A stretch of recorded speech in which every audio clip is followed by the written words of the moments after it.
Good morning Raja sir classes YouTube viewers and Raja sir classes online viewers అందరికీ good morning. మీ అందరికీ రక్షాబంధన్ శుభాకాంక్షలు.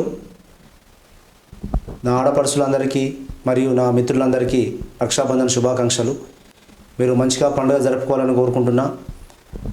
ఆడపడుచుల యొక్క దీవెనలు లేనిది మీరు ముందుకు వెళ్ళలేరు మిత్రులారా. వాళ్ళను తృప్తిపరచండి. నెక్స్ట్ వచ్చే రాఖీ పండుగ మీ ఉద్యోగంలో మీరు ఎత్తిన సాలరీతో జరుపుకోవాలని కోరుకుంటున్నా అందరూ. అదేవిధంగా ఉద్యోగం సాధించినటువంటి మిత్రులందరూ కూడా వాళ్ళందరూ కూడా శుభాకాంక్షలు.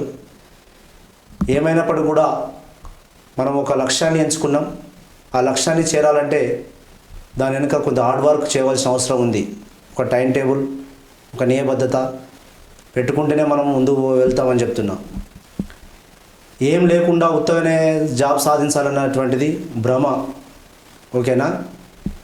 నెక్స్ట్ ఒకటి అబ్రహాం లింకన్ ఒక మాట అంటాడు, ఉద్యోగం సాధించాలంటే ఏదైనా మనం సాధించాలంటే ఓపిక అనేది మెయిన్ ముఖ్యమని చెప్తాడు. ఆయన ప్రెసిడెంట్ కావడానికి నేను అనర్హునే కావచ్చు, కానీ అర్హుని అనడానికి ఒకటే ఉదాహరణ, నా దగ్గర పేషెన్స్ ఉన్నది. నాకన్నా తెలివి కల వాళ్ళు ఎంతోమంది ఉండవచ్చు, కానీ వాళ్ళకు ఓపిక లేదు. కానీ నేను ఓపికతో ఉండడం వల్ల నేను అమెరికన్ ప్రెసిడెంట్ అయినానని చెప్పేసి అనే మాట అంటాడు. మిత్రులారా, ఓపికతోటి సహనంతో నిత్యం శ్రమించండి. ఓకేనా. పండుగ మంచిగా జరుపుకోండి. మీ అందరూ ఉద్యోగంలో ఉండాలని కోరుకుంటున్నాను నేను. ఓకేనా. Right. Thank you. All the best. Happy Rakshabandhan.